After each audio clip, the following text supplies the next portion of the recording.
Hello friend, welcome to my channel garden scape. আপনি যদি আমাদের চ্যানেলে নতুন হয়ে থাকেন অবশ্যই আমাদের চ্যানেলটিকে সাবস্ক্রাইব করুন এবং আমাদের চ্যানেলের সমস্ত আপডেট তথ্য পেতে পাশে থাকা বেল আইকনটিকে প্রেস করুন। বন্ধুরা চলুন ভিডিওটি শুরু করা যাক। বন্ধুরা আপনারা হয়তো ফুল দেখে বুঝতে পেরে গেছেন আজকের ভিডিওটি কী নিয়ে। বন্ধুরা আজ আমাদের মূল ভিডিওটি হলো দিনথাস। তো বন্ধুরা এই দিনথাস বা কার্নেশন অনেক জায়গায় অনেক নামে পরিচিত, অনেকে বলে এটিকে সুইট উইলিয়াম এবং বিভিন্ন প্রজাতির এবং বিভিন্ন জায়গায় বিভিন্ন নামে পরিচিত। তো বিভিন্ন কালারের ফুল হয়ে থাকে এবং খুব সহজভাবে এই গাছের পরিচর্যা করা যায় এবং বিভিন্ন রকম ফুলে এবং আপনার বাগানকে সাজিয়ে তুলবে। তো ফুলের কালার এবং ফুল দেখেই বুঝতে পারছেন এবং কী পরিমাণে ফুল হয় এবং গাছের গ্রোথ কত সুন্দর হয়। তো বন্ধুরা এই গাছগুলির জন্য আমি খুব একটা বড় মাপের পট নির্বাচন করি না। দেখুন তার জন্য আমি খুব ছোটো মাপের 4 ইঞ্চি মাপের একটি টব নির্বাচন করেছি এবং তাতে গাছের গ্রোথ দেখুন কত সুন্দর হয়েছে এবং গ্রোথ দেখলে আপনারা বুঝতেই পারবেন যে কী সুন্দর গাছ হয়েছে। এবং টব অনুযায়ী যদি গাছের গ্রোথ ভালো না হয় তবে কিন্তু গাছ দেখতে সুন্দর হয় না। তো এই গাছের ফুলগুলি তো আপাতত ফুটেই গেছে এবং এই গাছগুলি নিয়ে আমি আপনাদেরকে দু একটি কথা বলি। এই গাছগুলি আপনারা আপনাদের ছাদ বাগানে লাগান, কারণ এই গাছটি আপনার ছাদ বাগানে সারা বছর বেঁচে থাকবে এবং সারা বছর কম বেশি ফুল দিয়ে থাকবে। শুধুমাত্র বর্ষার সময় একটু টাইম বন্ধ থাকবে, তবে রোদ থাকলে কিন্তু আপনাদের সারা বছরই ফুল দিতে থাকবে।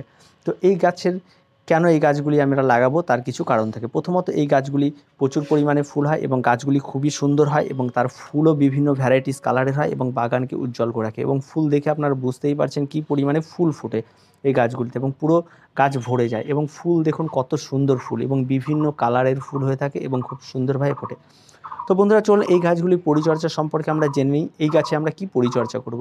খুব সিম্পলভাবে এই গাছে করা যায় এবং তেমন কোনো পরিচর্যা নেই, সেরকম কোনো বিশেষ স্পেশাল খাবারের কোনো প্রয়োজন নেই এবং খুব সহজভাবে টবে লাগিয়ে দিলে এই গাছ দিনের পর দিন নিজের ইচ্ছেতেই বেড়ে ওঠে।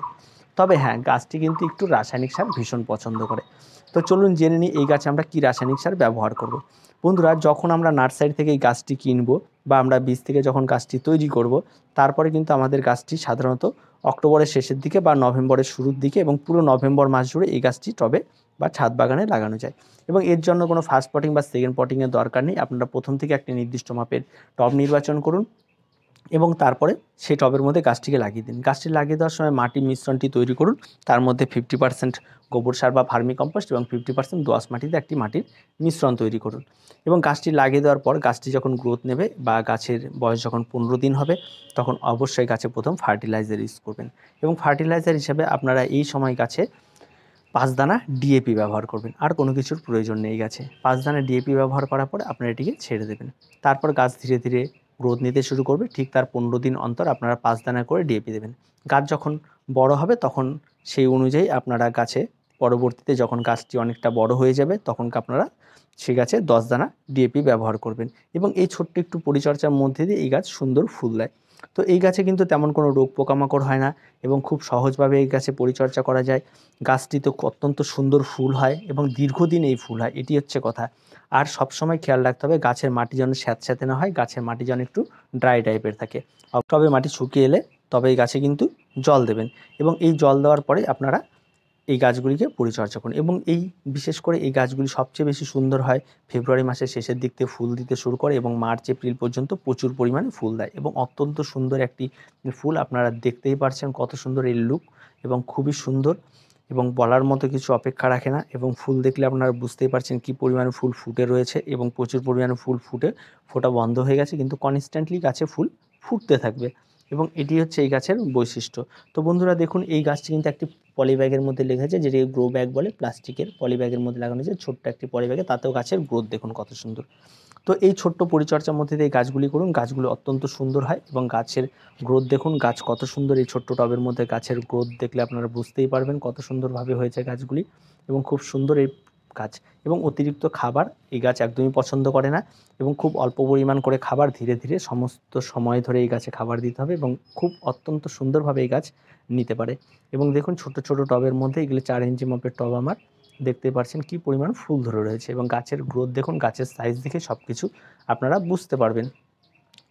তো বন্ধুরা এবার গাছে ফুল ফুটে যাওয়ার পর গাছে কিন্তু কিছু পরিচর্যা থাকে। এই যে ফুলগুলি ফুটে গেছে, এই ফুলগুলি ফুটে যাওয়ার পর এই ফুলগুলিকে কিন্তু ছড়িয়ে দিতে হবে, এই যে এগুলিকে ছড়িয়ে দিতে হবে। এবার এই যে জায়গাটি দেখতে পাচ্ছেন এটি হচ্ছে এই গাছের বীজ এবং এইখান থেকে আমরা যদি পারি এইখান থেকে কিন্তু আমরা অবশ্যই বীজ কালেক্ট করে রেখে দিতে পারি। আপনারা দেখতে পাচ্ছেন এটিকে ভাঙলে এই ভেতর থেকে এই যে দেখতে পাচ্ছেন এটি একটি তার ফল হয় এবং এই ফলের ভেতরে কিন্তু এর ছোট ছোট ছোট ছোট বীজ হয়।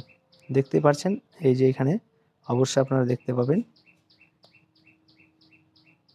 এই যে দেখতে পাচ্ছেন এর ভেতরে কিন্তু ছোট ছোট বীজ হয় এবং এই বীজগুলি কিন্তু কালো রঙের হবে এবং এগুলি যখন পরিপক্ক হবে তখন কিন্তু এগুলি কালো রঙের হবে এবং তখন ফলগুলি কিন্তু মাথাগুলি দেখবেন ফেটে যাবে। এই ফলের মাথাগুলি কিন্তু ফেটে যাবে এবং ফেটে যাওয়ার পরে তখন এই যে দেখতে পাচ্ছেন এই ফল এবং এই ফলের এই মাথাগুলি যে রয়েছে এগুলি কিন্তু বেশ বড় হয়ে গেছে এবং এই ফলগুলি বড় হবে এবং এই ফলের মাথাগুলি যখন ফেটে যাবে তখন দেখবেন এর ভেতরে বীজটি পরিপক্ক হয়ে যাবে। তখন কিন্তু আপনাদের এই ফলটিকে তুলে বীজটিকে কালেক্ট করে দিতে হবে। অবশ্যই কড়া রোদে শুকিয়ে নিয়ে আপনার একটা এয়ারটাইট জায়গার মধ্যে এটিকে রেখে দেবেন। এবার দেখতেই পাচ্ছেন, এবার আপনারা পরবর্তী সেশনে আরও সুন্দরভাবে এটি থেকে চারা পাবেন। আরেকটি যদি আপনারা গাছটিকে সুন্দরভাবে সারা বছর বাঁচিয়ে রাখতে পারেন তবে কাটিং থেকেও খুব সুন্দরভাবে এই দিনথাসের চারা হয়ে থাকে। তো দেখতেই পাচ্ছেন খুব সুন্দর ফুল এবং প্রচুর পরিমাণে ফুল হয়েছে এবং আপনারা ঠিক আপনাদের ছাদ বাগানে এভাবেই করুন এই দিনথাস বা কার্নেশন বা সুইট উইলিয়াম যা বলবেন এবং প্রচুর পরিমাণে ফুল হয়। তো বন্ধুরা, এই কার্নেশনের ভিডিওটি ছোট্ট একটি ভিডিও ছোট্ট গাছের জন্য। তো ভিডিওটি এ পর্যন্তই। ভিডিওটি ভালো লাগলে অবশ্যই লাইক, শেয়ার এবং কমেন্ট করুন এবং আমাদের চ্যানেলটিকে অবশ্যই সাবস্ক্রাইব করুন।